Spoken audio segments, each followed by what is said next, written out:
ಈಗ ಶ್ರೀನಗರದಲ್ಲಿ ಪಾಕಿಸ್ತಾನದ 2 ಫೈಟರ್ ಜೆಟ್ಗಳನ್ನು ಧ್ವಂಸ ಮಾಡಲಾಗಿದೆ. 2 ಜೆಟ್ ಹೊಡೆದುರುಳಿಸಿದಂತ ಭಾರತದ Akash anti missile system 2 jet ಅನ್ನ ಹೊಡೆದುರುಳಿಸಿದೆ. ಜೆಟ್ಗಳ ಅವಶೇಷಗಳು ಪತ್ತೆಯಾಗಿರೋ ಬಗ್ಗೆ ಮಾಹಿತಿ ಲಭ್ಯವಾಗ್ತಾ ಇದೆ. ಕಾಲು ಕೆರೆದು ಬಂದಂತ ಪಾಕಿಸ್ತಾನಕ್ಕೆ ಭಾರಿ ಮುಖಭಂಗ ಆಗ್ತಾ ಇದೆ. ಒಂದಷ್ಟು ಫೈಟರ್ ಜೆಟ್ಗಳನ್ನು ಶ್ರೀನಗರದಲ್ಲಿ ಧ್ವಂಸ ಮಾಡಲಾಗಿದೆ. 2 ಫೈಟರ್ ಜೆಟ್ಗಳು ಅಂತ ಈಗ ಸದ್ಯದ ಲೇಟೆಸ್ಟ್ ಅಪ್ಡೇಟ್.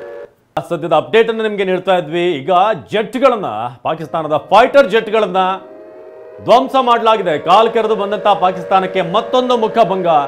ಶ್ರೀನಗರದಲ್ಲಿ ಪಾಕಿಸ್ತಾನದ 2 ಫೈಟರ್ ಜೆಟ್ಗಳನ್ನ ಧ್ವಂಸ ಮಾಡಲಾಗಿದೆ.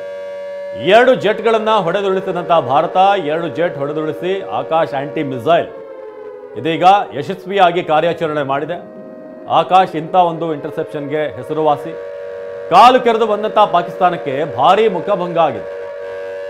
ಶ್ರೀನಗರದಲ್ಲಿ ಪಾಕಿಸ್ತಾನದ 2 ಫೈಟರ್ ಜೆಟ್ಗಳನ್ನ ಈಗ ಧ್ವಂಸ ಮಾಡಲಾಗಿದೆ ಅನ್ನೋ ಇನ್ಫಾರ್ಮೇಶನ್ ಸಿಗ್ತಾ ಇದೆ.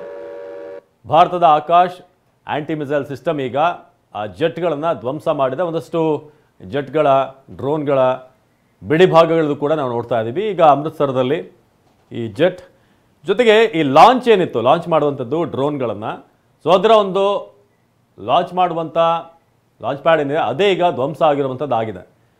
ಆದರೆ ಪಾಕಿಸ್ತಾನ ಈಗ ಅದನ್ನು ಒಪ್ಪೋದಿಲ್ಲ. ಅವ್ರು ಬೇಕಾದ್ರೆ ಈಗ ನೋಡಿ, ಈಗ ಯಾವುದೋ ಒಂದು ಸ್ಟೇಟ್ಮೆಂಟ್ ಬರ್ತದೆ, ಅಲ್ಲಿ ಹುಲ್ಲಿನ ಬಣವೆಗೇನೋ ಬೆಂಕಿ ಬಿತ್ತು, ಅದು ಲಾಂಚ್ ಪ್ಯಾಡ್ ಅಲ್ಲ,